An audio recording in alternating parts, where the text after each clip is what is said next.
그 말씀해 주신 게 이제 최근에 뭐 지배구조나 이제 배당 성향에 예. 이제 낮은 배당 성향에 문제가 있었지만 점점 그게 나아지고 그래서 조금 더 평가가 개선될 것이다라고 말씀해 주신 것 같은데 사실 이것과 연관해서 이제 요새 또 주주행동주의나 행동주의 펀드가 예. 뉴스에 정말 많이 나오고 있잖아요. 예.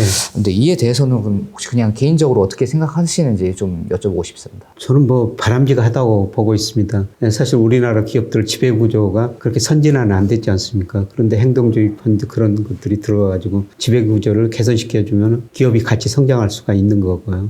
그 다음에 사실 우리 배당성이 너무 낮지 않았습니까? 우리 기업들이, 기업하시는 분들이 자기 회사 직원이나 그런 거를 위한 회사였지 주주 한원을 위한 그런 거는 신경을 많이 덜 썼거든요. 그런데 행동주의 펀드, 주주 행동주의 이런 것들이 나오면서 저는 많이 개선될 거라고 보고 있고요. 바람직하다고 보고 있습니다. 그런데 이런 거 행동주의 펀드를 운영한 사람들이 이런 지배구조 개선하고 같이 성장하자. 이런 측면에서 바람직한데요. 혹시라도 그런 경우는 없겠습니다만은 일시적으로 자기의 펀드의 단기 수익을 위해서 소위 말하는 먹튀. 네, 먹튀. 예. 그런 거는 매우 바람직스럽지 않다고 생각하는데요. 뭐 아직 우리나라 행동주의 펀드 제가 몇 개 최근에 봤는데 그런 건 아직은 아닌 것 같습니다. 그렇길 바라야죠. 네. 그렇습니다.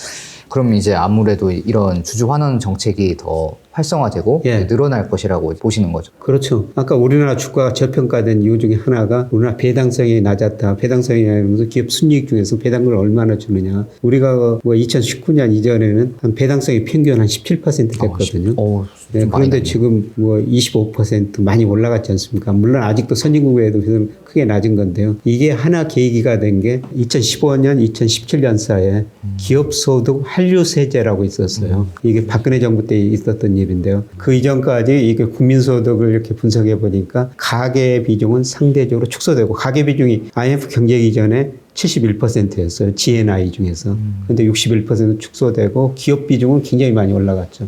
우리 정부가 보니까 기업은 상대적으로 부자가 됐고 가계는 가난해졌더라. 그래서 기업들한테 고용 투자 늘려달라. 임금 올려달라. 그렇지 않으면 배당을 늘려달라.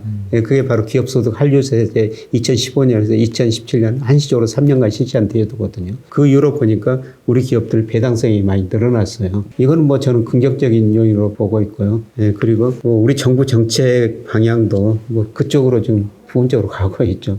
그래서 배당 성향이 늘어나면서 저는 주가 상승에 기여하리라고 보고 있습니다. 감사합니다. 그리고 제가 또 궁금한 게 대부분은 이제 뭐 기관 투자 하시는 분들 계시지만 절대 다수는 이제 개인 투자 하시는 분들이 많을 텐데 네. 약간 이제 2020년하고 2021년은 이제 확실한 상승장이었다고 보면은 그 후로는 이제 조금 뭐 조정이 있었지만 근데 2023년은 좀 이제 아직 얼마 안 되기도 했고 어떻게 돌아갈지 좀 알 수가 없어서 일반적인 이제 뭐 직장인이든 아니면 뭐 은퇴를 곧 앞둔 사람 이런 개인 투자자분들이 자산 배분을 약간 어떻게 가져가는 게 좋을지 올해 같은 경우는 청년층이나 뭐 장년층은 어떻게 자산 배분하는 게 좋을지 약간 교수님의 좀 의견이 좀 많이 궁금합니다. 시기에 따라 좀 자산 배분이 다를 수 있고 연령에 따라 다를 수가 있는데요. 네네. 사실 제가 뭐 3,300 갔을 때는 제가 주가를 평가할 때 고려한 명목 GDP, 그 다음에 M2, 일평균 수출 이게 가대평가됐습니다. 그래서 그때는 주식 비중을 좀 줄이는 게 좋을 것 같습니다. 이런 말씀을 드렸는데 지금 그런 모든 경제 변수로 평가하니까요. 지금도 코스피가 2,500 됐습니다만 20% 정도 아직도 과소평가됐어요. 그래서 지금은 주식 비중을 늘리는 시기다. 그런데 이거는 뭐 연령별로 다를 수가 있죠. 근데 저는 젊은 분들은 주식 비중을 많이 늘려야 된다고 생각하고 있어요. 지금 우리 금리 한때 은행금리 5%까지 올라갔습니다만은 앞으로 2030년 가면은 우리 명목 잠재 성장률이 2%, 실질 성장률은 1%로 떨어질 거예요. 그러면 금리도 다시 1%로 떨어진다는 거죠. 금리 가지고 은행예금 가지고 우리 미래를 대비할 수가 없다는 거예요. 그래서 꼭 투자를 할 수밖에 없다. 그래서 저는 젊은 분일수록 저는 뭐 100세까지 사실 텐데 100세까지 계속 주식 투자하셔야 된다. 젊은 분일수록 주식 비중을 많이 가지고 있고요. 근데 뭐 저같이 뭐 나이 든 사람들은 사실 지금 우리 5, 60대가 돈이 많은데요. 그분들은 뭐 주식 투자를 뭐 그렇게 젊은 분들은 많이 해서는 안 된다고 그러는데 제가 보기에는 우리 가계 자산 중에서 주식 비중이 20%예요. 근데 전체 자산 배분 보면은 78%가 실물자산이고 금융자산이 22%고요. 그다음에 금융자산 22% 중에서 존월세 보증을 빼면 금융자산 16%밖에 안 됩니다. 정말 낮죠. 거의 부동산이 대부분 예. 거예요. 근데 그 금융자산 16% 중에서도 46%가 은행예금이에요. 얼마 없는 예. 그 금융자산 와중에서도 가장 1위가 은행에 그렇죠. 잠들어 있는. 예, 그리고 보험이 31%고 채권이 2% 정도 되고 주식 비중은 20% 정도 되거든요. 예, 주식이 그런데 3위. 2021년 그때 주가가 많이 올라 23%까지 올라갔다가 최근에 주가도 떨어지고 개인들 주식시장의 일부가 좀 참여율이 낮아지면서 20%까지 떨어졌는데요. 제가 보기에는 20%라는 거는 전체 자산으로 보면은 부동산까지 전부 포함하면 주식 비중이 한 5% 정도밖에 안 된다는 거죠. 그러네요. 예, 굉장히 저는 낮다고 생각하고 있습니다. 예, 그리고 중요한 거는 지금 주가가 저평가형에 들어섰다. 예, 이럴 때는 주식 비중을 연령에 관계없이 좀 늘리는 게 바람직하다. 예, 특히 젊은 분들 같은 경우 뭐 오래 계속 주식 투자를 할 수밖에 없는 상황이니까 이런 식의 주식 비중을 상당히 좀 늘려주시는 게 좋을 것 같다. 이런 말씀 드리고 싶습니다. 일단 전반적으로 뭐 종목마다 좀 다르겠지만 거시적으로 봤을 때는 이제 저평가 영역이 예. 확실하고 그러면 이제 약간 5% 정도라고 했는데 교수님께서 보시기에 약간 어느 범위 정도는 이제 대충 몇 %부터 몇 %까지는 이제 좀 어느 정도 가져가 주시는 게 좋다. 약간 지금 구간을 기준으로 생각했을 때 몇 % 그 밴드를 생각을 하세요? 올해하고 내년만 본다면요. 네네. 우리가 투자할 수 있는 자산이 크게 금융자산 중에서는 은행예금, 채권, 주식. 네, 저는 올해 같으면 주식 비중 한 60% 정도. 뭐 이 정도. 그리고 나머지 뭐 채권, 뭐 은행예금 각각 한 20%, 20%이 정도 가지고 가는 게 좋을 것 같은데요. 사실 그 제가 작년에는 뭐 투자자분들한테 채권 투자를 좀 특히 그 장기채를 많이 투자하라고 말씀을 많이 들었었거든요. 근데 10년 국채 수익률이 4.6에서 최근에 3.2%까지 많이 떨어져 버렸죠. 그렇죠. 저는 금리가 여기서 더 떨어질 거라고 생각하는데 이제 그 정도는 안 떨어질 거라는 거죠. 아니 이제 이게 금리와 이제 채권 가격은 반비례하는데 근데 이미 거의 4%대에서 3%대로 가라앉았으니까 이제 물론 여기서 더 떨어질 수는 있겠지만 4%에서 3%대로 떨어진 것만큼의 이제 그런 수익률은 좀 나기 힘들다. 채권에서는 이런 네, 그런 수익률을 내기 힘들고 앞으로 네. 그런 수익률은 주식에서 올 수가 있다는 겁니다. 왜냐하면은 장기 추세가 있는데요. 네. 시간이 갈수록 장기 추세에 접근해 가거든요. 근데 추세에서 지금 자산 가격 중에서 제일 밑에 있는 게 주식이라는 겁니다. 시간이 흘러가면은 다시 추세에 접근해 갈 거라는 거죠. 그러면 현재 주식 추세가 코스피가 몇이냐? 그거는 3,070 정도 나와요. 제가 명목 GDP 같은 걸 평가해 보면 지금 2,500인데 언제 3,070 가느냐?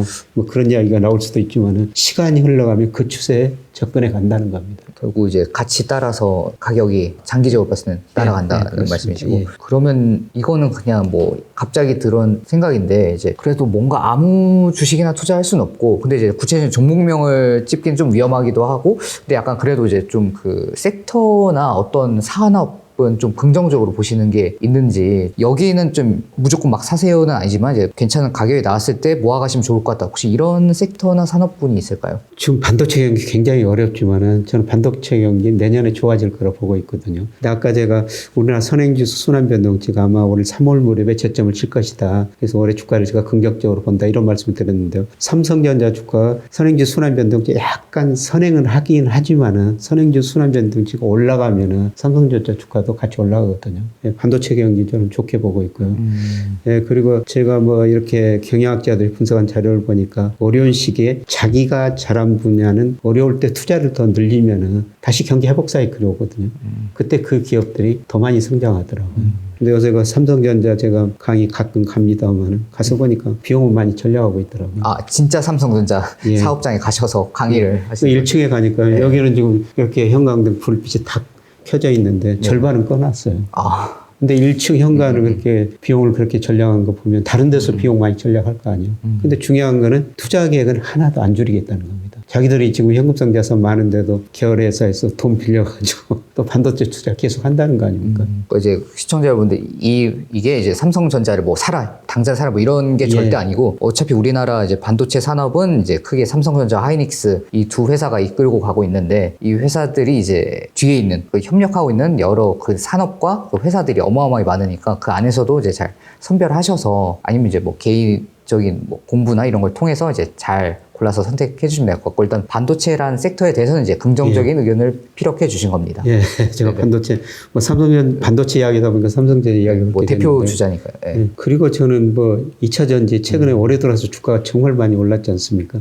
이거는 큰 산업의 추세라고 보고 있어요. 전 세계가 지구를 구하자 그러려면 여러 수단이 있지만 내연기관차 안 쓰고 전기차 계속 쓸 거 아닙니까?